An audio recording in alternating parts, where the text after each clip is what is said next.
大家好，我細沙啦。今日咧想同大家分享一下咧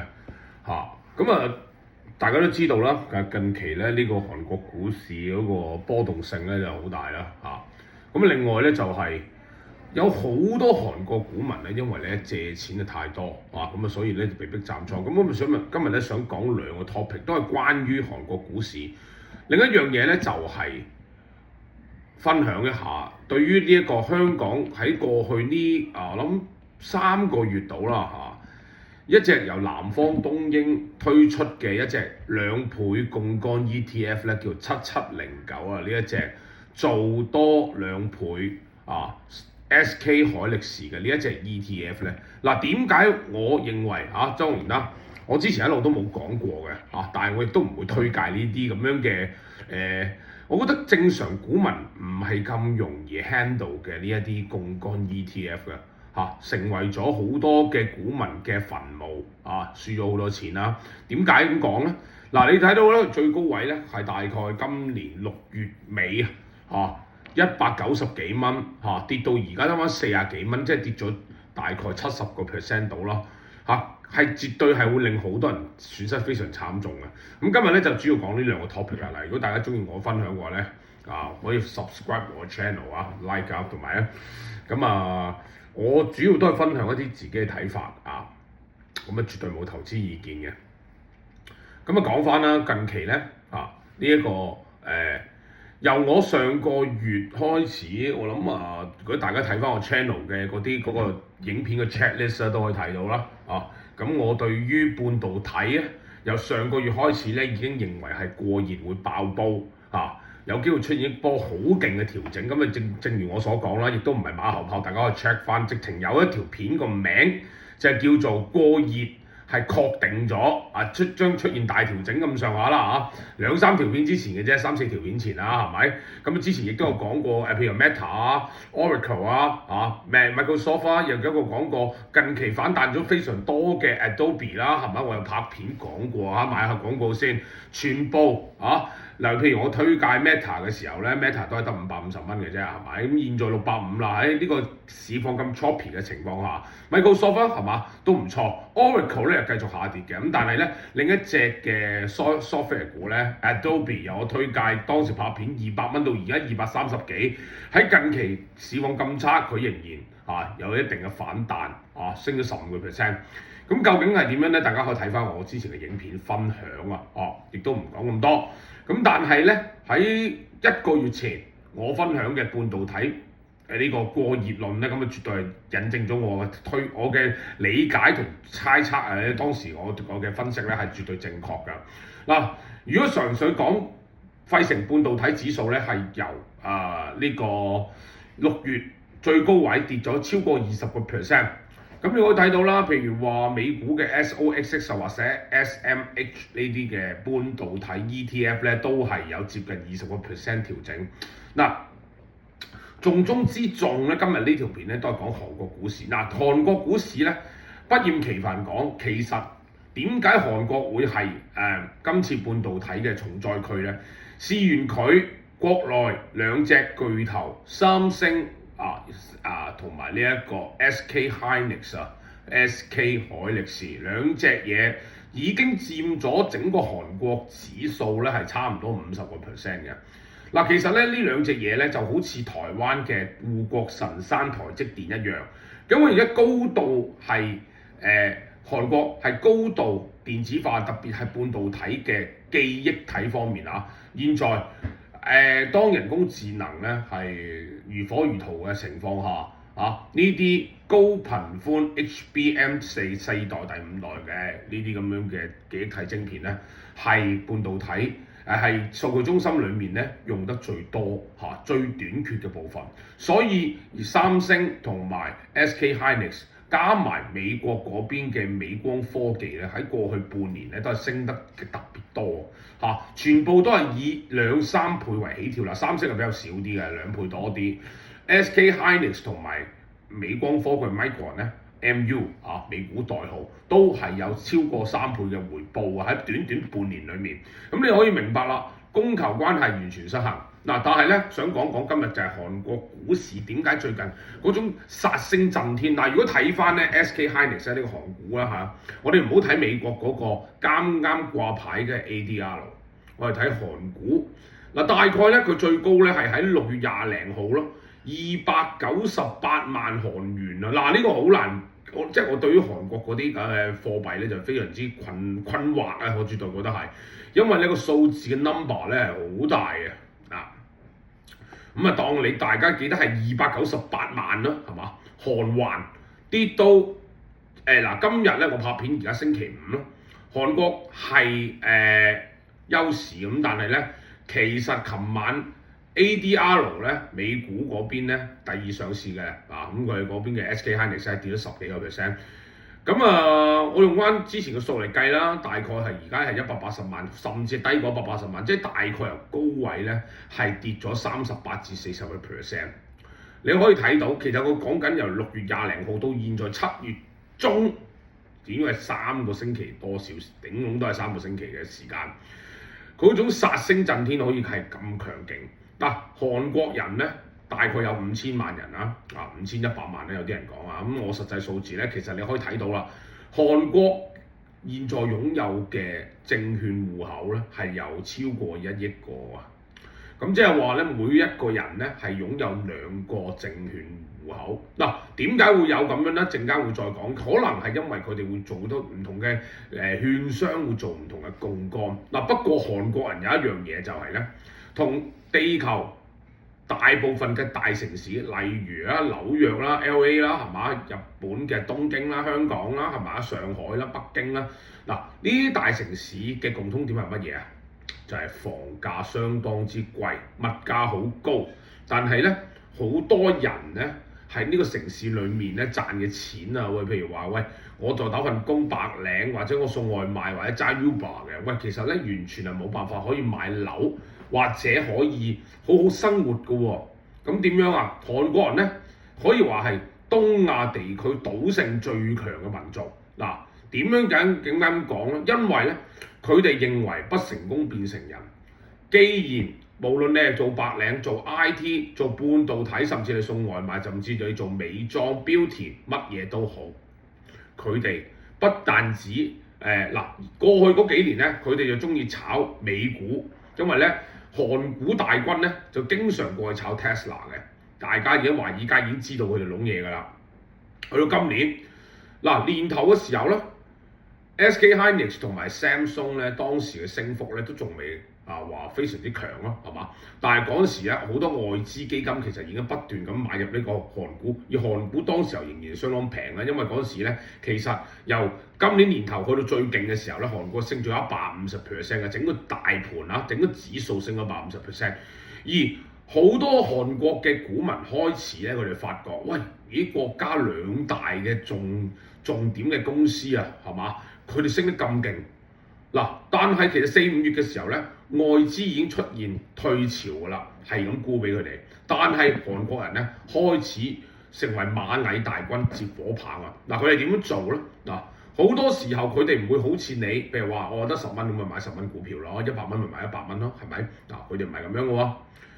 首先就向證券行，咁當然好似我哋以前97年、98年香港咁樣啦，係咪？做孖展。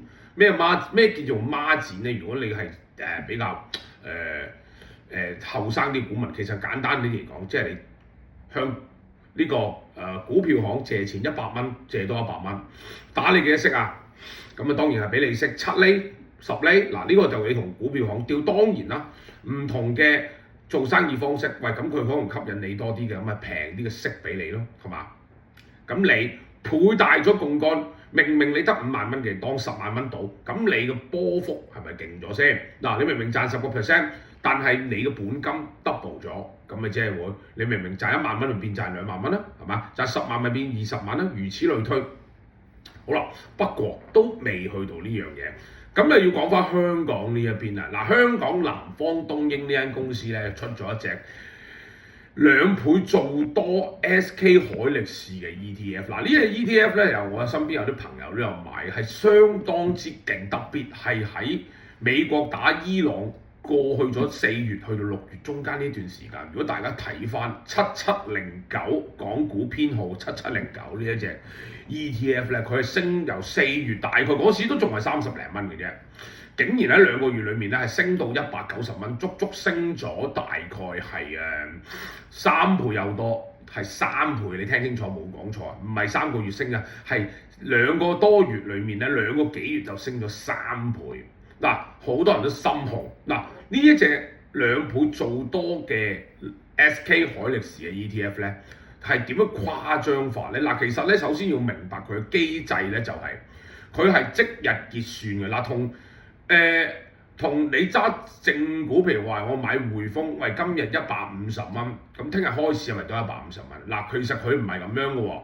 SK 海力士呢個2倍做多，係每日用嗰日前一日嘅結算價咧，佢就已經結算嘅咯。例如今日升5%，2倍做多，咁佢咪升10%咯。咁但係咧，你千祈唔好以為佢係。譬如話咁今日升咗10%，咁聽日咧係佢跌翻10%，咁原來咧佢唔係咁樣嘅喎，即係佢咧個計法上，如果你長揸嗱，咁當然單邊升市係絕對會令到你個爆發力好強，就係升咗3倍啦。咁但係咧，如果嗰隻嘢咧係不定咁樣，喂，好似呢排咁樣單邊向下咧，咁就食蕉㗎啦。嗱，呢一隻嘢。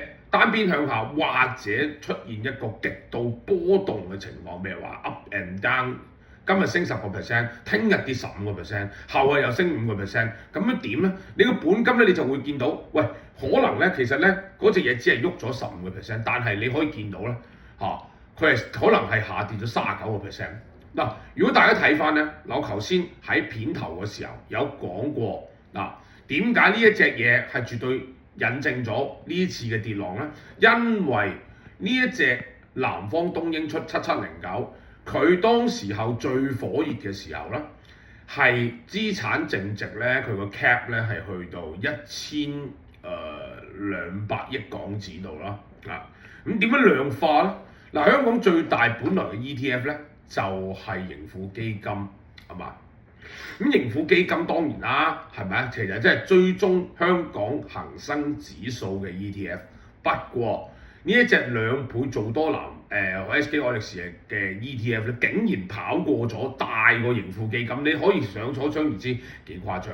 嗱，韓國嗰邊咧就見到，喂，香港呢邊吸到金咁多喎，單日都成交，講緊係非常強喎，幾百億成交日日都幾癲，你諗下呢隻嘢。係嘛？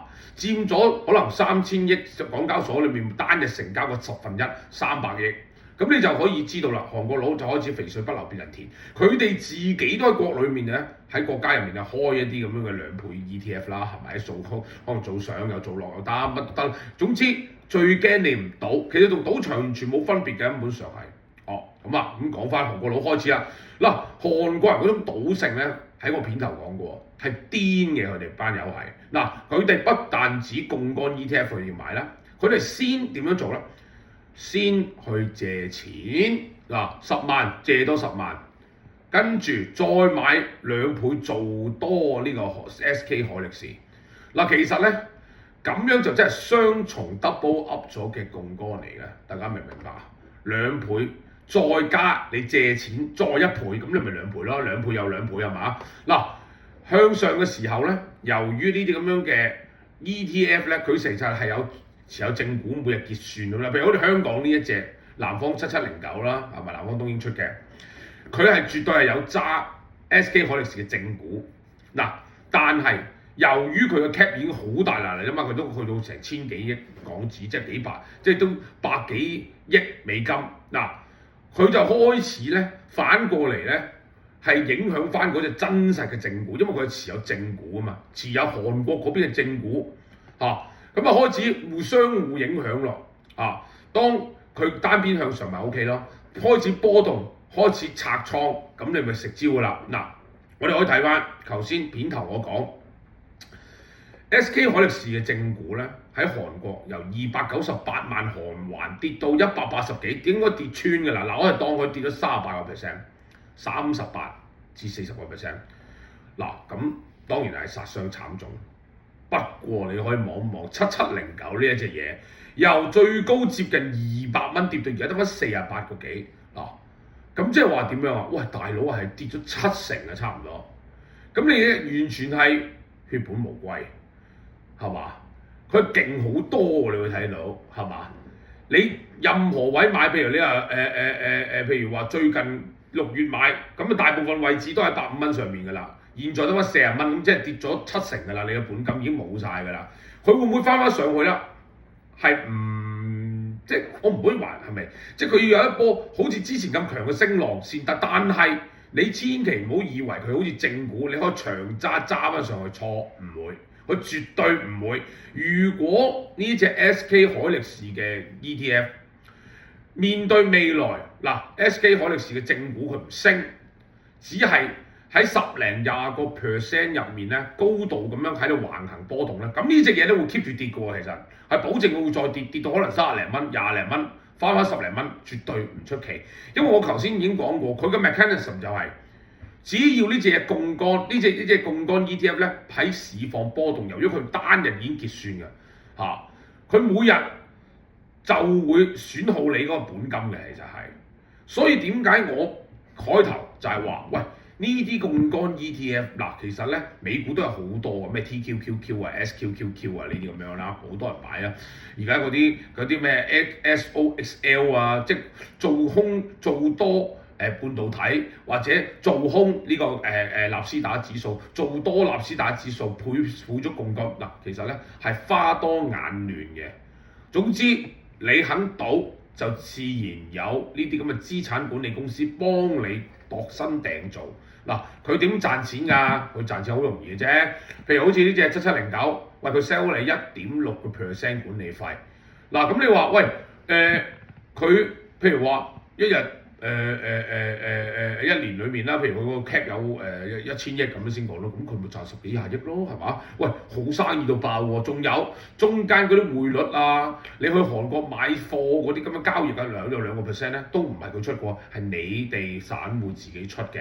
總之 turnover 夠高，多人買，喂幾間公司最怕你唔做，就同何鴻燊喺當年喺澳門開賭場一樣啫嘛。我驚你乜嘢啫？我抽水就夠贏啦，係咪？佢唔會同你對賭㗎，絕對唔會。嗱咁冇所謂啦，係咪先？你最緊要明白市場規矩就係咁樣。好啦，曾經係見過有啲人講咧，譬如話揸，早幾年都已經見過，佢哋揸沽空呢一個納斯達克指數 SQQQ， 你可以見到，如果單邊升市嘅話，你沽空再做埋槓桿，係會跌到渣都冇得剩嘅。TQQQ 一樣，如果納指單邊向下，譬如跌10零個 percent 咧，佢已經係食蕉㗎啦，可以係嗱。現在亦都證明咗呢啲槓桿 ETF，當然你發達，好多人都會諗，喂發達梗係靠一招㗎啦，係咪？但係錯，完全錯誤，因為你哋好多嘅散戶完全根本都唔明白個中嘅道理佢你一揸波動市，佢就係咁跌。佢跌又係咁跌，當然啦，單邊向上梗係好勁啦。咁但係現在已經過咗單邊向上啦嘛，係嘛？嗱，呢啲咁嘅2倍槓桿咁講咗咁多，咁咩時候買？嗱，其實咧佢係即日結算咁。你譬如話你真係要賭，喂，我琴晚見佢跌咗15%，咁我今日搏佢升翻7%，咁得唔得？得啦，嗱就係咁樣。你9點半開始買，朝頭早開市嘅時候買，喂，你4點鐘結 market。收市之前你好 redeem 好平倉咯喎，你咪就係賭單日咯，賭你都要識得知道點賭㗎，係嘛？唔係話下下你要 all in 落去，唔係下下俾你度坐㗎。你槓桿 ETF 最大問題就係唔能夠過夜，亦都唔能夠坐，唔能夠長揸嘅本身佢個情況係，只不過係4月去到6月 SK Hynix 呢一隻股票單邊好似食咗偉哥咁嘅樣咯，單邊向上嘅啫，唔會亂落嚟嘅，一路向上向上再向上，所以你就會見到佢由30-40蚊4月嘅時候，好快去到6月就升咗190幾，係嘛？但係好快喎，3個禮拜都唔夠，佢又跌翻落40蚊，咁癲，咁你諗下，韓國人就係出現咗咁嘅情況。嗱，頭先我翻去最後 round up，咁韓國而家出現個泡沫爆破係點咧？其實 SK Hynix 跌咗38至40%，正股如果全韓國人都係買正股，咁梗係唔會死啦。但係由於佢哋個個都係買啲槓桿 ETF 啦，嗱佢哋個財長又搞笑喎，係嘛？又話喂我哋原來搞到咁樣一鑊粥喎，又話唔應該發行喎，跟住出現恐慌，應該係個幾禮拜前嘅事啦，係嘛？跟住就收緊呢個孖展嘅數，即係金額啦，係咪先？梗係唔好希望俾你哋咁多人賭啦。通常永遠你見到官方機構啊，即係或者政府啊，咁佢哋開始收緊某一啲嘢咧，係必定爆煲。大家記住係必定爆煲。嗱，除咗今次韓國佬自己整爆佢之後咧，如果大家記性 OK 嘅話，或者睇翻我今年1、2月有一條片係講白銀同黃金。嗱，我一早亦都講過，因為當時候係咩情況，同大家 review 一下。黃金同白銀當時候升得好勁特別係黃金1月份嘅時候去到5500蚊一盎司，白銀咧就更加癲啦，係嘛？120幾蚊好似係嘛？當時候芝加哥呢、交易所點做啊？收緊孖展啊嘛，係嘛？收緊孖展啊！收緊孖展之後，白銀點樣啊？咪暴跌咯，跌咗50%有多㗎啦！而家其實老實由最高位啊，咁當時候唔會話一下就下跌嘅，佢好似個斬頭咁，好似凌遲處死咁，慢慢斬，慢慢斬，慢慢斬。點解啊？因為升到咁勁，本身都係有好多槓桿盤喺度，而啲槓桿盤由於孖展保證金嗰個調校高咗，咁佢哋咪唔可以擺咁多，佢哋咪要多啲保證金，而多啲保證金，如果冇辦法俾多啲嘅，咁咪斬倉咯。當個盤越縮越細，槓桿嘅盤越縮越細，咁咪會擠爆啲泡沫爆破咯。嗱，現在韓國係出現緊呢個情況，不過佢好似個速度咧係比美國當時白銀更加快，咁可以亦都側面證明咗韓國人喺今次呢、一個牛市突然間又轉熊市呢一下嗰個速度係幾咁快，越癲就越快咁爆煲。其實越殺得勁，就即係證明之前咧向嗰種瘋狂係已經離晒譜啊！嗱，咁今日咧就分享住咁多先。我仲有下一條片可以分享一下其餘市況同埋我之前講過嘅一啲 software 公司嘅一啲推介。如果大家有興趣嘅話，記住繼續留意。我係細沙，如果大家中意我分享嘅話，可以 like 同埋 subscribe 我嘅 channel。下條片再見。